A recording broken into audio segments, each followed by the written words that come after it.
We were able to set up this clinic in a short couple of days, right at the peak of the crisis, and it's been running ever since, 7 days a week, calling hundreds of people every day, seeing hundreds of people every day, and always with a smile.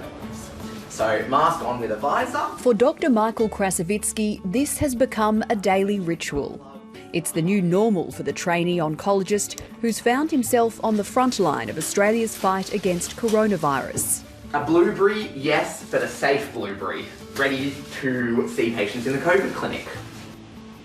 He helped establish the COVID clinic at Prince of Wales Hospital in Sydney's east. I thought it was important that I come and help my colleagues who are fighting the good fight against COVID. Every patient starts by taking off their gloves and washing their hands, and we then get them to fill out some information on the forms that we have here. These forms are cleaned after anyone touches them at any point. The clinic tests hundreds of patients a day. Now that is a brave man. How was it, Innes? It wasn't as bad as I thought it would be. Like many frontline healthcare workers, Dr. Krasovitsky's job has taken a toll on his personal life. One of the scariest things about this pandemic has been the rate of infection of healthcare workers, and certainly that's been something that's really worried a lot of us in the COVID clinic. But actually more than that has worried our families and our loved ones and our friends. We're testing a lot of people, everyone's coming in, everyone's really happy. But it can be pretty lonely working in the coronavirus clinic and needing to socially distance from people, including a number of members of my family who have felt uncomfortable being around me. That's been hard, actually. I found that really hard. I have had some incredibly supportive friends who have shown me great kindness and been really understanding. We're expecting a patient in this room from theatre, so I'm just in here checking that everything's here, everything's clean. Susie Hannon is another Australian pivoting to a new career as a result of the pandemic. I am a Qantas flight attendant that's currently working as an assistant in nursing at the Chris O'Brien Lifehouse in their intensive care unit, and I'm loving it. I've got to stop myself from going and picking up this uniform and actually heading to this uniform. Like most of the airline's employees, Susie was stood down after planes were grounded. I began working with Qantas in 1989. Being stood down came as a shock. We knew it was going to come, but to actually see it in black and white, it was still quite confronting. Now she's back working as an assistant nurse, a return to her first passion before she joined Qantas 3 decades ago.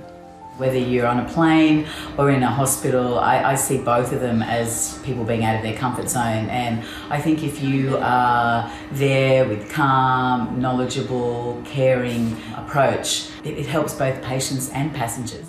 A warm blanket. She hopes to return to the skies later, but probably only part-time. I have just applied to go back to university to become re-registered as a nurse. So COVID really has changed my life.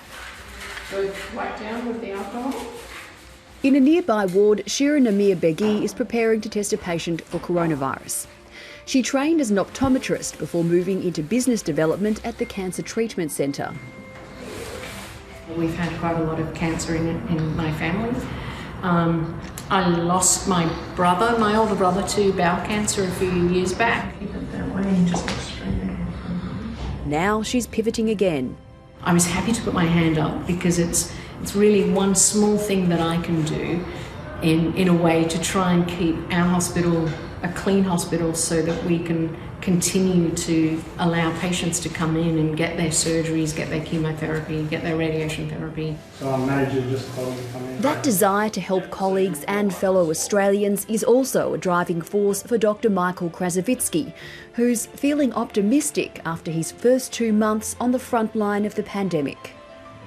I feel really blessed to live in a country where people are taking this so seriously. As a result, our outcomes have been so good. I guess I would just urge everyone to stay strong and stay resilient because we have done such an amazing job up till now. Hopefully on the other side we come out even stronger and more wonderful than before. Hi, I'm Lee Sales. Thanks for watching this story. If you'd like to watch more of 730's stories, they are on the left of your screen. And tap on the button below to subscribe and get the latest from ABC News.